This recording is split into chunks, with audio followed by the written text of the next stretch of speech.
What's going on, everybody? I'm Jabby Kawai, joined by Achara Kirk. What's up? The Blue Beetle trailer just dropped. Thanks for joining us. Make sure to hit that subscribe button, bell icon, all notifications, and pretty please vote this up. Let YouTube know you're enjoying what you're watching. Let's jump right into this. Here we go. Excuse me, Mr. Reyes? You finished scraping the gum off that lounger or what? That was unexpected. Misdirection. You always land on your feet, bro. You're Jaime. They don't get out much. I just want to rap. Jenny?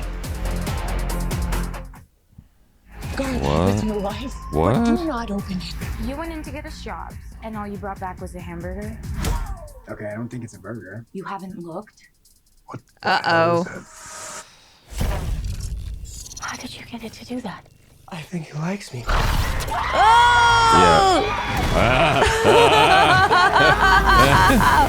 Oh my It's like a scene god. out of Alien. Oh god. Oh. Whoa. Jeez. That is some creepy looking Yeah. stuff. Oh my god. What the? Host acquired. Who said that? It's okay, it's gonna be okay!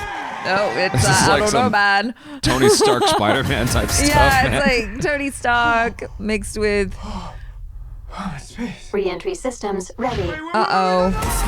Whoa. Eh. It's like Mission Impossible. It's called the Scarab. It's some kind of world-destroying weapon. Oh, It's jeez. designed to protect its host. Sometimes it does what you want, and sometimes it doesn't. Damn. I think I cut a bus in half. The Scarab chose you, but it belongs to me. Oh. Low you feel for your family makes you weak. No, it doesn't. Oh. Whoa. Like Cobra Kai training coming in The strong. universe has sent you a gift, and you have to figure out what you're gonna do with it. That's right.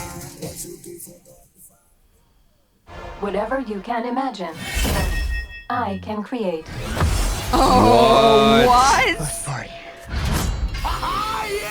Oh, yeah. Oh, Yo. that's so dope.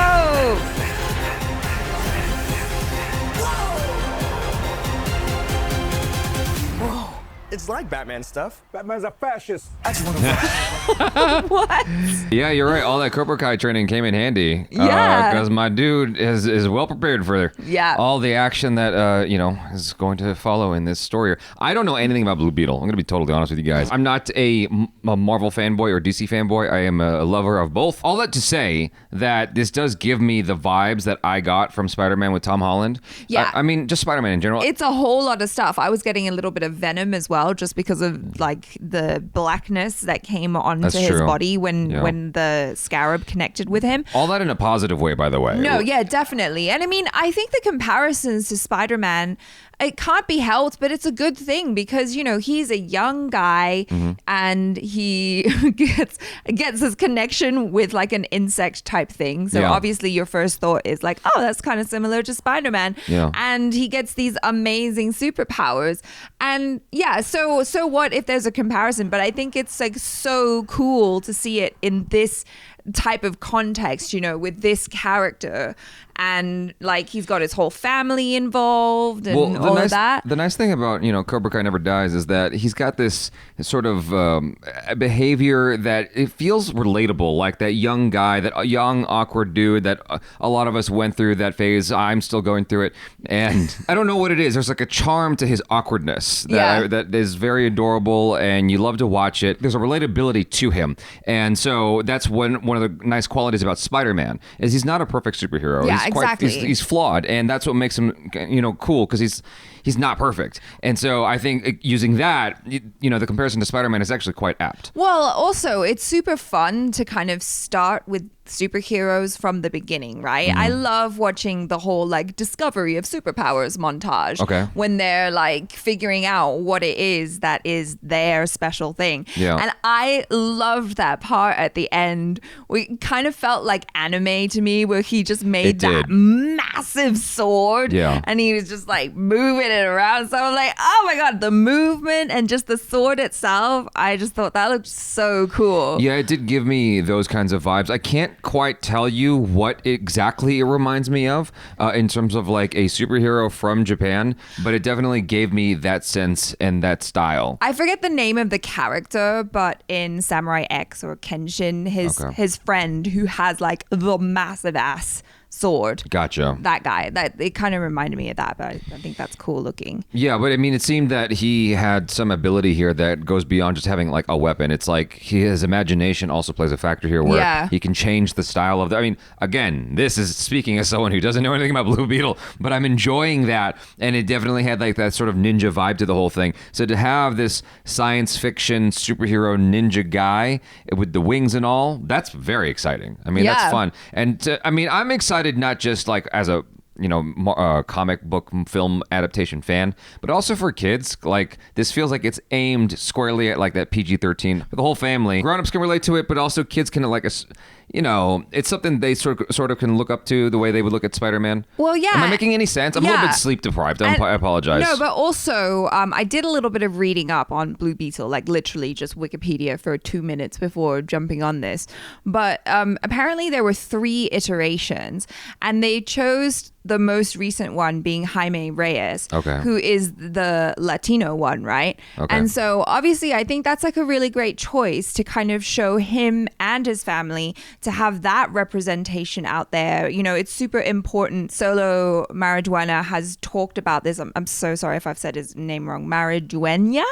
I'm sure he's offended. Yeah, I'm sure he's terribly offended. I'm so sorry. But anyway, he's talked about how important this is for him to have that representation out there. And I love how they've incorporated like the family and the community. And like you say, you know, for young kids to kind of see that on the screen and be like, oh yeah, that's like a cool superhero that I could look up to. Like, regardless of what your, you know, ethnic background might be. I think he's a super cool hero. I think it's a necessary balance, especially from Warner Brothers. I mean, I don't know exactly what James Gunn has in store. I mean, he's obviously put his plans out there, but that could, you know, we don't know exactly what that looks like until we see it, right? Yeah. And so with that in mind, you know, you have stuff like Peacemaker that is aimed squarely at adults, right? And so I think this is cool because it gives that balance. You know, even the Batman, while it's PG-13, it's not aimed at the younger crowd. No. It's aimed at more mature crowds, even though it's PG-13. And the only reason it's not R is because I don't think Warner Brothers would allow it.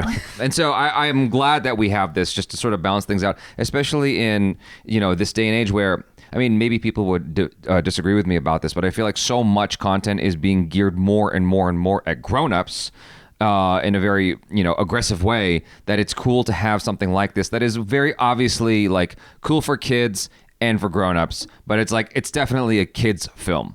You know what I mean? I feel like it kind of, like you say, falls squarely into that like older kid to like teenage kind of area, and I like it. It's delightful, you know, like I like his friends as well.